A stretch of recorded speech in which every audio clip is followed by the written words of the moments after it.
Hello students, welcome back to our YouTube channel education point coaching classes. आज हम करेंगे class 9th की worksheet number 89 जो कि चैप्टर 8 क्वाड्रिलेटरल से है।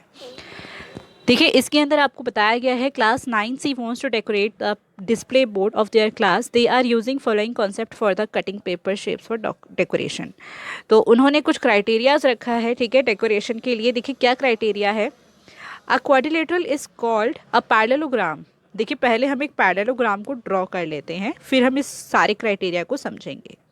इसको नेम कर देते हैं ए बी सी डी। अब देखिए इसमें फर्स्ट चीज इसने क्या बोली है, both the pair of opposite sides are parallel. भाई जब इसके ऑपोजिट साइड्स क्या होंगे, पैरेलल होंगे। ऑपोजिट साइड्स हैं इसमें like A B and D C. तो एक तो हो गया कि भाई ए बी जो होगा वो डी सी के क्या होगा, पैरेलल होगा। और दूसरी इसकी ऑपोजिट साइड है A D and B C, ये भी क्या होंगी, हमारी पैरेलल होंगी। ये तो इन्होंने फर्स्ट क्राइटेरिया रख दिया। सेकेंड के अंदर बोला है both the pair of opposite sides are equal. Same, अब ये जो ऑपोजिट साइड्स है A B D C and A D B C, ये इक्वल भी होंगी। मतलब A B is equals to B D C and A D is also equals to B C. Opposite sides equal भी हो गई। आगे इसमें बोला है one pair of opposite side, one pair of side is parallel and equal. देखिए कोई भी एक पेयर ऑफ साइड क्या होगा, पैरेलल भी होगा और इक्वल भी होगा। मतलब ए बी और डी सी है अगर हम ले रहे हैं तो ये पैरेलल भी और इक्वल भी हो, मतलब ये वाले दोनों क्राइटेरिया। और सेम ऐसे ही ए डी और बी सी भी क्या होगा, पैरेलल और इक्वल।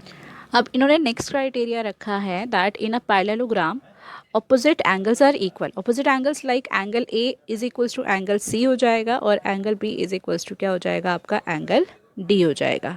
ठीक है, एक क्राइटेरिया ये रख लिया। सेकंड बोला है एडजेसेंट एंगल्स आर सप्लीमेंट्री। देखिए एडजेसेंट एंगल क्या होता है, जिनकी एक आर्म कॉमन होती है। फॉर एग्जांपल जैसे मैंने एक एंगल पढ़ी है ये डी ए बी, ठीक है जी, मतलब ये वाला एंगल। दूसरा मैं पढ़ रही हूँ एंगल ए डी सी, ये वाला एंगल। तो आप देख रहे हो ना इसमें दोनों में ही ए डी आ रही है, तो ये क्या है, ए डी एक कॉमन साइड है। तो इसका मतलब ये ए और डी क्या है, एडजेसेंट एंगल्स। तो आपको ये बोला हुआ है कि एडजेसेंट एंगल्स क्या होने चाहिए, सप्लीमेंट्री। तो angle A plus D supplementary मतलब होता है 180 डिग्री।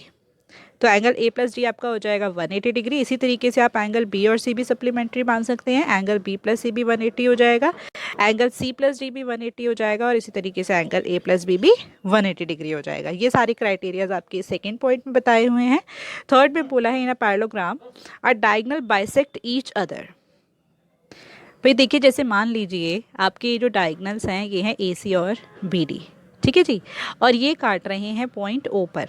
तो बाइसेक्ट ईच अदर का मतलब होता है कि ये जो लाइन है A O is equals to हो जाएगा आपका ओ सी के and O B is equals to हो जाएगा आपका ओ डी के। ठीक है जी, अब ये जितने भी क्राइटेरियाज आपको बताए गए हैं इस पर ध्यान रख के अब उसने आगे के क्वेश्चन पूछे गए हैं। देखिए इसमें कहा गया है answer the following questions. First part है to decorate the board, to decorate the border of the board they want to cut shape like parallelogram A B C D using sheet of different colours. What should be the length of C D and B C. देखिए अगर हम इस figure को देखें तो इसके अंदर जो आपको बोला है सी डी और बी सी की लेंथ क्या होगी। हमें अभी पढ़ा था कि ऑपोजिट साइड्स क्या होती हैं, पैरेललोग्राम की इक्वल होती हैं। इसका मतलब अगर ए बी 5.5 है तो हमारी डी सी भी क्या हो जाएगी, 5.5 हो जाएगी। एंड अगर हमारी ए डी 3 है तो बी सी क्या हो जाएगी, 3 सेंटीमीटर। तो अब हम देख लेते हैं इसका कौन सा ऑप्शन करेक्ट है।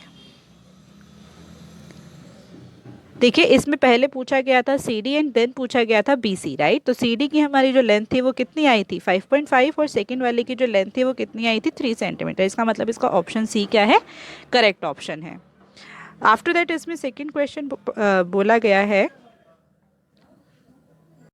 To cut the parallelogram A B C D they fix angle D is equals to 60। भाई एंगल डी उन्होंने 60 डिग्री बना दिया। What should be angle B to get the parallelogram A B C D. भाई A B C D को अगर एक parallelogram बनाना है तो एंगल बी कितना होगा।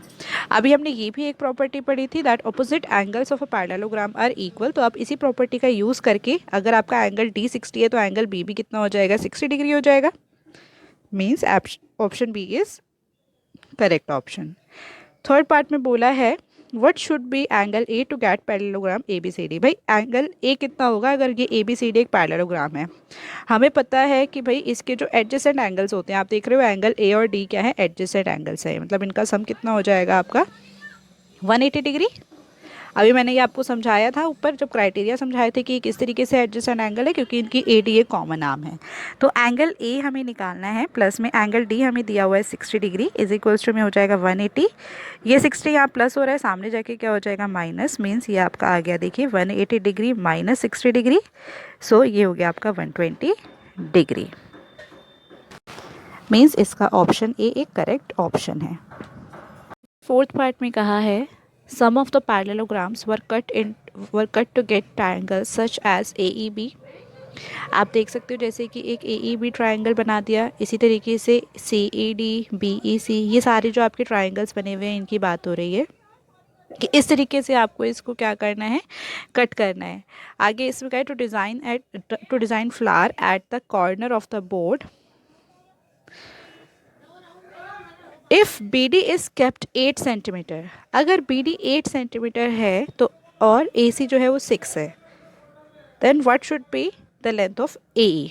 अब देखिए यहाँ पर कौन सा क्राइटेरिया लगेगा, आपको पता है that diagonals bisect each other. यहाँ पर मैं आपको समझा दूँ, अगर डायगनल्स बाइसेक्ट कर रहे हैं इसका मतलब जो हमारा DE है वो तो हमारा BE के इक्वल हो जाएगा। DE is equals to BE, DE is equals to हो जाएगा आपका BE के, ठीक है, जो कि ये पूरा जो लाइन BD है इसका हाफ होगा। अब आप देख सकते हो जो BD है ये तो 8 सेंटीमीटर है, इसका मतलब अगर हम इसका हाफ करेंगे तो ये हो गया हमारा 4 सेंटीमीटर। हमें ये पता चल गया कि भाई ये वाली जो लाइन है अगर ये 4 है, DE 4 है, तो BE भी क्या होगी, 4 होगी।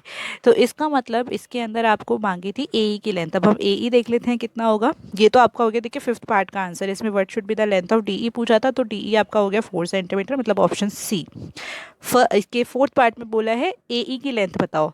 अब देखो AE भी इस तरीके से ही होगा ना, that AE is equals to क्या हो जाएगा, EC हो जाएगा, और हाफ ऑफ AC हो जाएगा। हाफ ऑफ AC का मतलब है AC की लेंथ आपको पूरी 6 सेंटीमीटर दे रखी है, इसका हाफ करोगे तो ये कितना आ जाएगा, 3 सेंटीमीटर। इसका ऑप्शन B क्या हो जाएगा, करेक्ट ऑप्शन हो जाएगा।